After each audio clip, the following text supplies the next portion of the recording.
Welcome to Dark Knight Films Reviews and another special ranking night. Tonight, I'll be counting down my picks for the top 10 Hammer psychological thrillers. Now, for this list, I am not going to go into specifics about the plot of the film because every one of these films on this list I have already reviewed on the channel. So if you see the film and it piques your interest, go ahead and look up the review on my channel. Alright, with that being said, let's begin this list. Coming in at number 10, we have Nightmare, released in 1964, directed by Freddie Francis, and starring David Knight, Myra Redmond, and Jenny Linden. Now, this one makes the bottom of my list just because I think the twist of the ending for this one was a little too easy to predict. So I think it failed in being really suspenseful because of that. It did have some creepy imagery with the nightmare sequences at the title. For Jenny Linden's character when she's having the nightmares about her mother and everything, those sequences were really cool, and that's why it makes this list over some of these other films. So that's why it's my number 10. Alright, so coming in at number 9, we have Hysteria, released in 1965, directed once again by Freddie Francis. Now this one stars Robert Webber, Anthony Newlands, and Jennifer Jane. And I like Robert Webber as the lead character in this, but much like Nightmare, the twist with Anthony Newland's character was just, it just didn't work for me. So I think, much like Nightmare, I think it is better than Nightmare as far as a film. That's why I put it higher on my list. But if you should check out the film yourself and see where you would put it on a list. All right, so coming in at number 8, we have The Full Treatment, released in 1960, directed by Val Guest. And this one starred Claude Dauphin, Diane Caliento, and Ronald Lewis. And this one's lower on this list just because, it was very interesting as it was going, because you could have had Claude Dauphin's character seducing and using his psychiatric skills on Diane Caliento to really manipulate Ronald Lewis into going full-on insane. But instead, they go the route of him using his psychiatry skills to manipulate Ronald Lewis, which it was idiotic because he did not trust him from the start. So that's why this one, it failed in the end for me. All right, so let's move on to number 7. And my number 7 is Crescendo, released in 1970, directed by Alan Gibson, and it stars Stephanie Powers, James Olsen, and Margaretta Scott. Now, this one would have been higher on my list had they had a stronger actress playing the mother figure in this. Margaretta Scott really overplays all of her scenes in this and is really campy. Whereas Stephanie Powers and James Olsen do a really good job with their characters, and that's why it ranks higher than some of these others on this list. I really like the plot on this one, and it's a shame that we had one really over-the-top performance in here that hampers it. All right, so coming in at number 6, we have The Nanny, released in 1965, directed by Seth Holt. And this one stars Bette Davis, William Dix, and Pamela Franklin.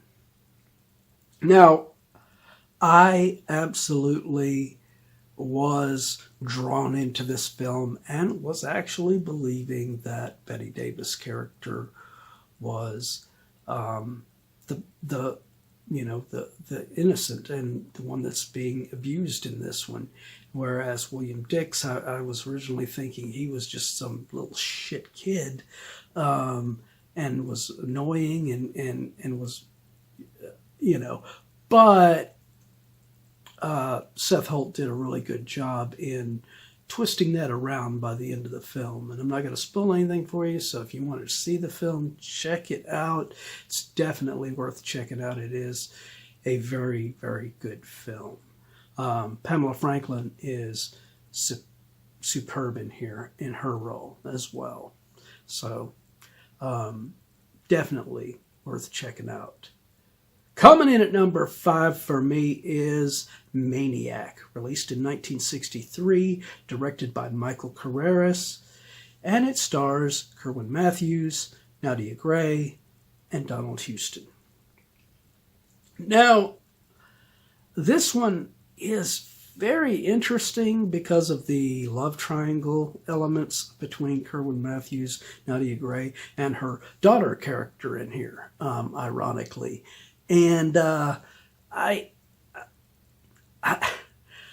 father to the daughter character, played by Donald Houston, is the maniac of the title and everything. But some of his stuff that he's doing throughout this, it doesn't really make a lot of sense. But, I can excuse it because the, direction on this one was well done by Michael Carreras in this. So this one's makes my list just because the excellent performances in it. It doesn't really have a bad performance in it. All right, so let's move on to number 4. And my number 4 is Fear in the Night, released in 1972, directed by Jimmy Sangster, and stars Judy Geeson, Joan Collins, Ralph Bates, and in an excellent performance in here, Peter Cushing. Now, having Joan Collins in here as this really,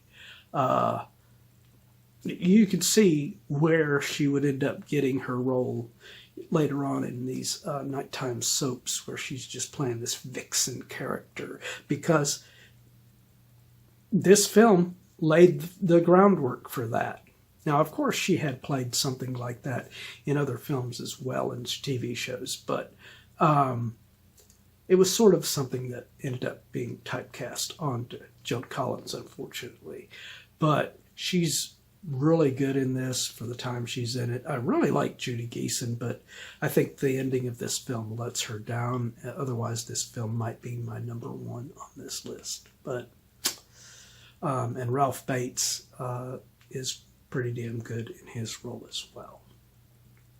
All right, so coming in at number 3, we have Paranoiac, released in 1963, directed again by Freddie Francis, and this one stars Janetta Scott, Oliver Reed, and Sheila Burrell. Now, this is like a proto slasher, kind of film. It has sort of the prototype to kind of slashers and giallo in it, and you could see where some of these other films would have been inspired by this film because of what it does in here, especially with the supposed killer character that you see in the artwork behind me. But I thought this film was quite interesting, and Oliver Reed is excellent in his portrayal of his character, and as is Janetta Scott. So this one, really, really good film, only surpassed by 2 others on my list. Speaking of that, coming in at number 2, we have Taste of Fear, released in 1961, again directed by Seth Holt. This one stars Susan Strasberg, Ann Todd, Ronald Lewis, and Christopher Lee in a very rare good guy role, even though the film portrays him as possibly being a bad guy throughout it. I like the twist that he is not a villain in this one. Susan Strasberg is incredible in this film. Her performance is great. I like the twist at the very end with her character to reveal that she's not who she's supposed to be. She's someone else. And it's just such a good twist. And that's the way it worked. That's what didn't work with films like Nightmare and stuff like that.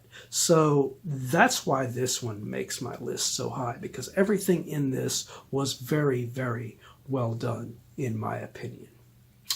All right, so coming in at my number one spot is The Snorkel. Released in 1958, directed by Guy Green, starring Peter Van Eyck, Betta St. John, and Mandy Miller. Now, the reason this one makes my list, Peter Van Eyck and Betta St. John do pretty good in this. But the reason this makes my list is how Mandy Miller, as this little girl who knows that Peter Van Eyck is a killer, and she's trying to stop him and everything, and her motivational stuff throughout the film, and him realizing that she's on to him.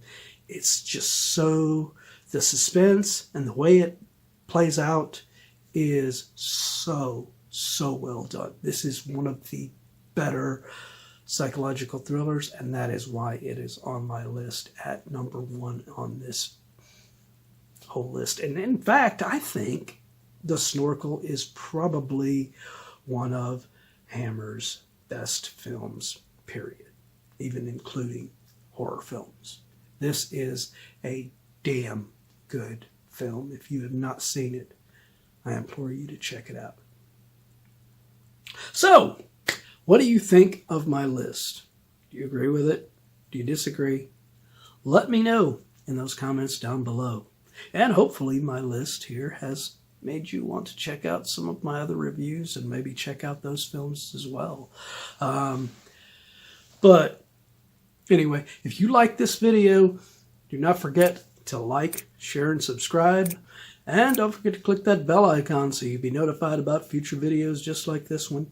And while you're by the subscribe button, click that join button and become a Dark Knight fan. As a Dark Knight Fan Plus member, you have access to an area on the channel right now in which you can request a movie, TV series, or ranking video of your choosing. And whenever I do that, it will go up for all Plus members to view prior to it going up live. And after that, I will put up another so you can request another pick.